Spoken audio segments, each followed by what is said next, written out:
Hello everyone, welcome back to the wireless communication and network convergence video series that I'm doing for my class. And for this week, we are discussing NGN policy challenges.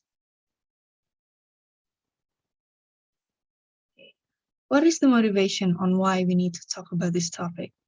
So when new technology arrives, we must adapt to these changes. For example, a decade or two ago, when telecommunications still used analog, such as voice or SMS as their primary communication, an evolution took place later where cellular telephones were introduced to the market and the behavior of the people changed.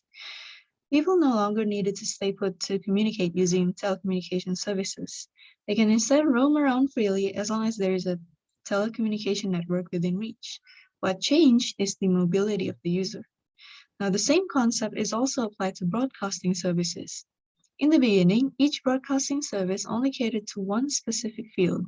For example, TV broadcasting with TV programs and radio broadcasting with music or news.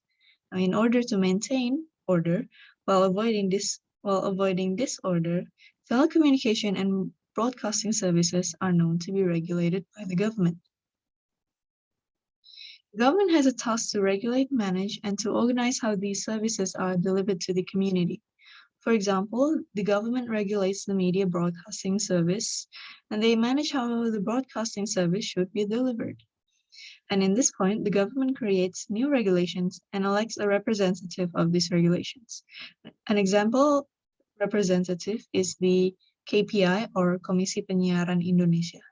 Their job is to regulate all media broadcasting services in Indonesia.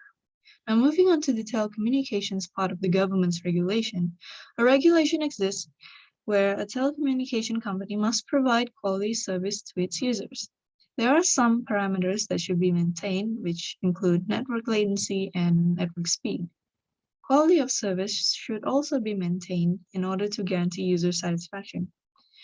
It is common for one to only care about the smoothness of the video specifically or the synchronization between the image and the voice, but in the performance parameter, that kind of experience is known as bandwidth latency or download speed. Now, the problem surfaces when the user receives bad service constantly. In this situation, the user already has paid, maybe because of certain conditions such as limited infrastructure or that they are living in a remote area. And then implication of this is that they receive bad service, such as slow download speed, big latency, and narrow bandwidth. This bad service allows the user to appeal directly to the provider. In this case, the money that has been paid cannot be returned even if the user receives bad service. So to anticipate this kind of situation, the government's conferment is required. NGN technology is a new technology that will deliver a new platform of service to the user. There are many aspects that change from analog methods to NGN, as mentioned in the previous video. But now we are focusing on the policy challenges that appear when NGN is in use. To be more specific, it means that we need to determine which aspect from the regulations must be updated through removal or change to keep up with the development of technology. There are three areas of focus when it comes to policy challenges of NGN, such as economic, access, and interconnection. In the economic sector, the first two challenges, the price war and competition, correlate with one another. This can be observed when two different companies that provide the same type of service in the same sector in one market will compete to unhealthy levels to achieve the highest market value or gain the greatest number of customers. Next is the quality assurance, which is the rate of quality that is provided to the user. This aspect also correlates with the price war and competition, as some companies will take measures that will inevitably inflict financial loss to the user, as they will, of course, lower the quality of service in order to reduce company loss and stay at the very top of the market. Now, next, we have the access sector. The first challenge lies in the infrastructure of NGN, in which it is a single network with all capabilities integrated within. Infrastructure can become a challenge as the development in Indonesia is not yet equal. Hence, the uniformity of telecommunication services can be limited in some rural areas, where standard 4G signal can even be hard to reach compared to urban areas. The last sector is the interconnection sector. To put it simply, cross-service and cross-platform is where there are numerous service providers and platforms that are all connected to a singular NGN network.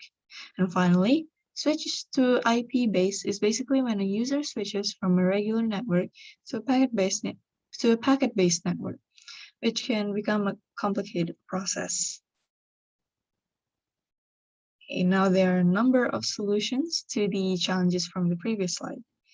The first one is in the economic sector is facility-based regulations, where service providers are urged to provide quality service to their customers, all while promoting healthy competition with other service providers.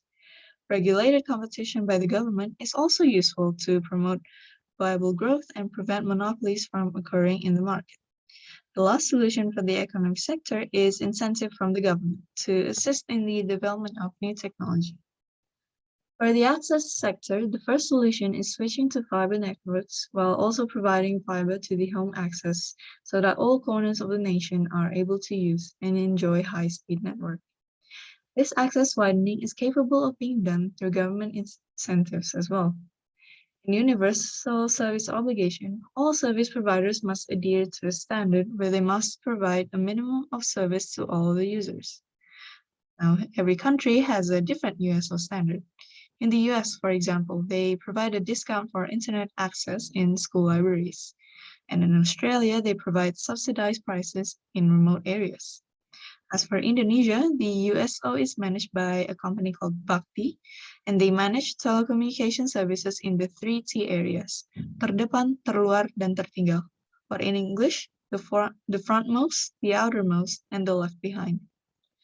And for the last sector, can first be solved through increasing the amount of fiber networks. And as a result, the interconnection will definitely increase. And now the final solution is to set up a session initiation protocol in which a telephone number and IP-based addressing is switched into a single address. This method is quite recommended in the telecommunication world. Okay, that is all for the video. Thank you all for listening, and tune in next week where I will discuss broadcasting and network security.